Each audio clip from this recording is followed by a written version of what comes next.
Welcome, dear viewers, to a world where darkness and mysticism meet in the creepiest forms.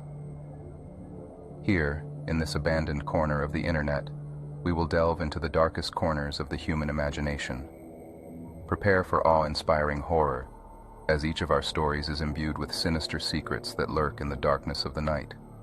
Scary stories that remain beyond your imagination are waiting for you on our channel. Don't forget to turn on the lights, get comfortable, and hold on tight, because now we are going into the world of nightmares. Are you ready for it? Then welcome to our scary story. In the year 2019, nestled in the shadowed void beyond the lunar horizon, a cosmic enigma emerged. A satellite, drifting 100 miles from the moon's concealed face, caught whispers of an anomaly, one that sang the mysteries of the cosmos. This phenomenon, a tapestry woven from star matter, glimmered with an unearthly sheen, as if the detritus of a distant supernova. Its core spanned nearly 100 meters, with tendrils unfurling beyond that expanse, painted in a spectral ballet of greens, yellows, purples, and pinks. Yet at its heart lay an abyss, stark and impenetrable, suggesting a passage to the unknown. This cosmic spectacle seized the curiosity of NASA, compelling the pursuit of knowledge. In the following months, as the agency cast their gaze upon the anomaly, an even more perplexing signal reached out from the void. A strange broadcast, a cryptic symphony of high-frequency tones that twisted and turned in pitch and volume, never repeating its haunting melody. Driven to decipher this celestial enigma, NASA dispatched a probe, an emissary to bridge the distance between humanity and this cosmic oddity. This probe bore the touch of Earth into the unknown, collecting samples from the anomaly's periphery, materials that seemed to pulse with the very essence of the anomaly itself. Analysis revealed a bizarre gravitational behavior, repelling, not attracting, an inverse to our understanding of cosmic forces. It was then that the improbable was considered. The anomaly, by all accounts, appeared to be a wormhole. The discovery sent shockwaves through the scientific community. Wormholes were the fabric of theoretical physics, mathematical phantoms that had never graced the lens of a telescope, until now. And so, with meticulous care, the probe's treasures were returned to Earth for scrutiny. Amongst the gathered specimens, a revelation: organic matter, clinging to the skin of a meteor particle. Tests upon tests yielded the same unfathomable result. Life, but not as we know it, biological signatures of an organism foreign to Earth. And perhaps, if the wormhole theory held true, foreign to our entire universe. This begged the question: were we glimpsing into another universe, an alternate reality? The implications were staggering. With renewed vigor and funding, a second probe was conceived, a vessel not just to observe, but to traverse the wormhole. Laden with the finest technology, cameras that could capture the unseen, microphones to eavesdrop on the silence of space, it was a Hail Mary into the abyss. After 3 days journeying through the celestial wilderness, the probe approached the wormhole, now a mere 100 meters from the threshold. Back on Earth, eyes were glued to screens as the live feed streamed back. A visual feast. The anomaly's pulsating glow, colors beyond our spectrum, a light show at the edge of the world. As the probe edged closer, now only 10 meters from the heart of the enigma, our connection to it faltered. The video sputtered, the audio crackled, yet through the static and the noise, something was coming through. A glimpse of the impossible, a moment teetering on the brink of historic revelation or cosmic horror. As the probe, our harbinger of discovery, dove into the wormhole, it vanished into the unknown with the swiftness of a stone sinking into a deep, dark ocean.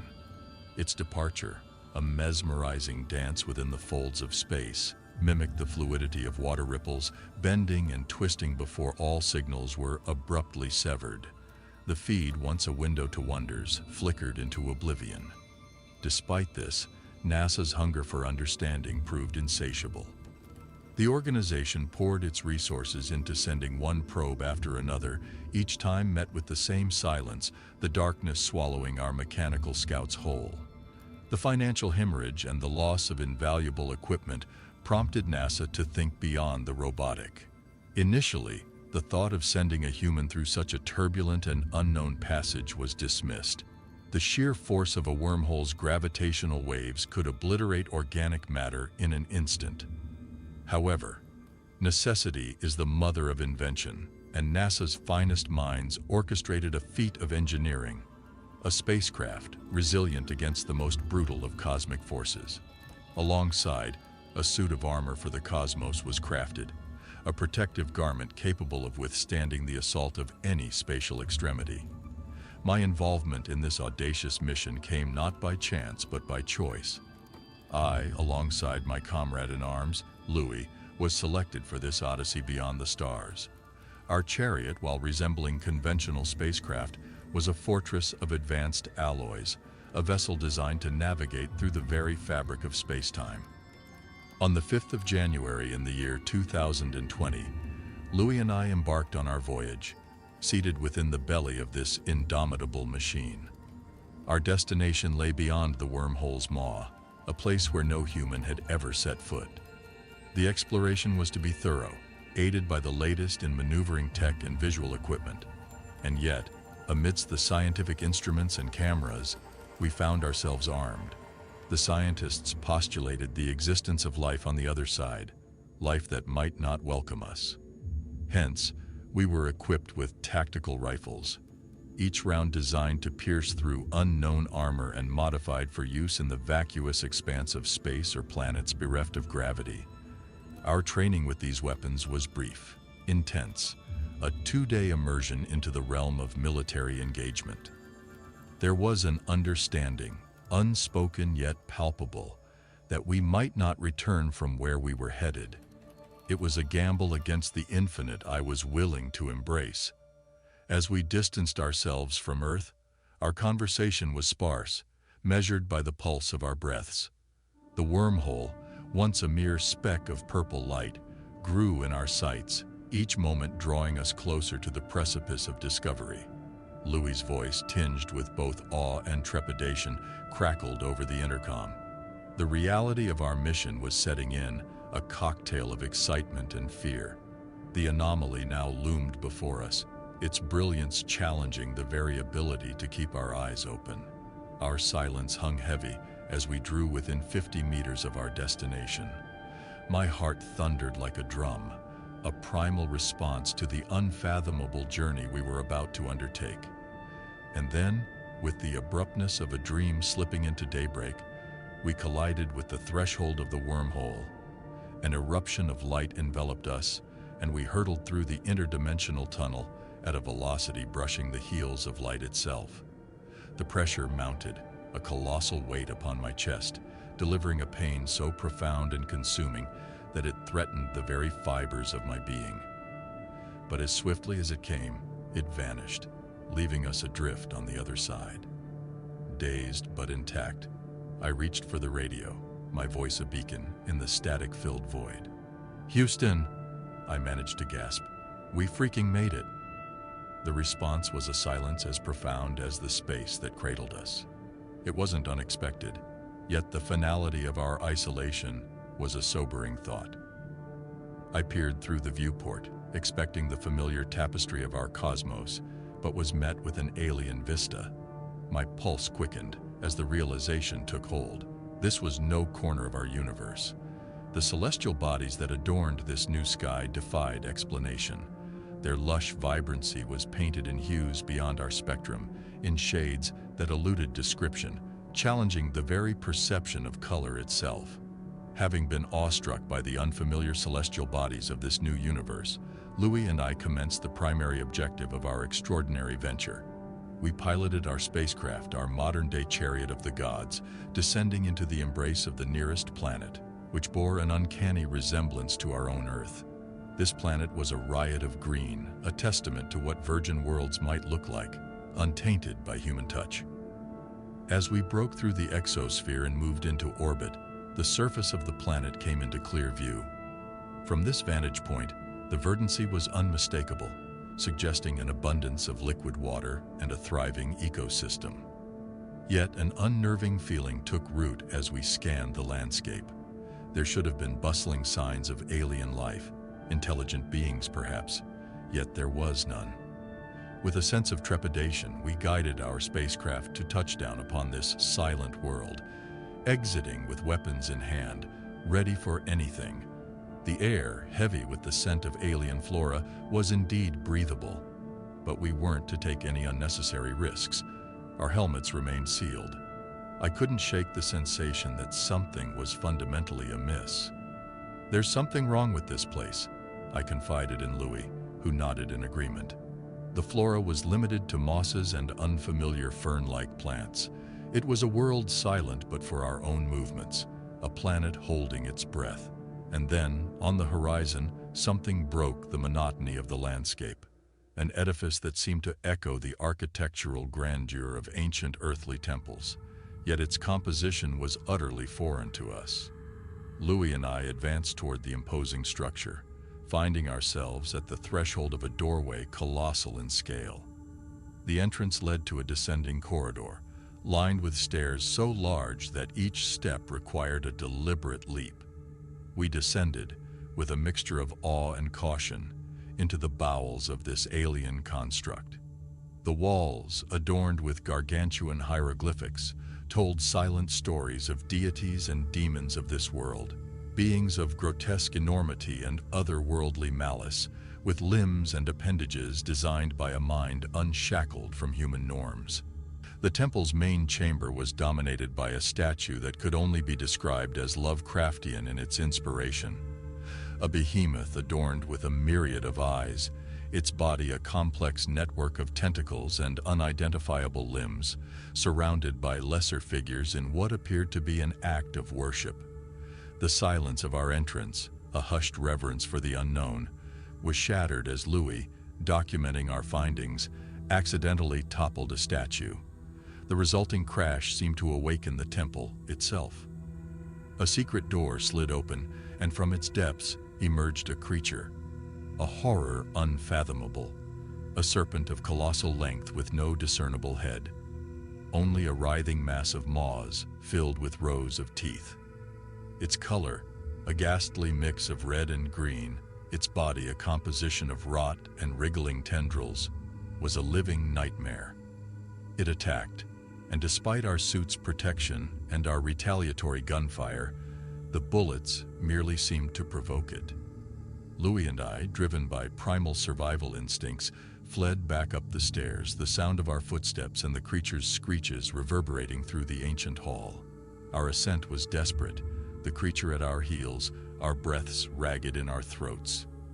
We barely made it back to the spacecraft, the creature's monstrous form just a breath away as we sealed the hatch and initiated liftoff. As our ship clawed its way back into the sky, we witnessed a behemoth, true to the depiction of the temple's deity, rise from the planet's bowels, easily rending the serpent creature to pieces. The sheer size of this entity dwarfed our understanding, its form casting a shadow over land and ocean alike. Nearing orbit, the stark reality dawned upon us.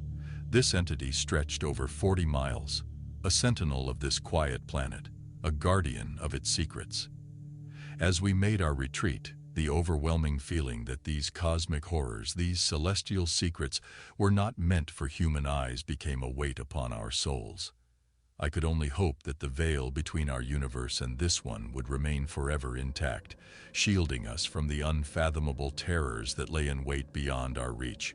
As our ship ascended higher, the colossal entity that had dispatched the chasing abomination receded into the planet's vast greenery, once again hidden from view, as if it had never been. Our relief was palpable, yet ephemeral, for we knew that the alien behemoth's intervention was not a gesture of protection, but a stark warning. This universe was not ours to tread. We navigated back through the gaping maw of the wormhole. The transition back to our own universe, less violent than our departure, but no less extraordinary.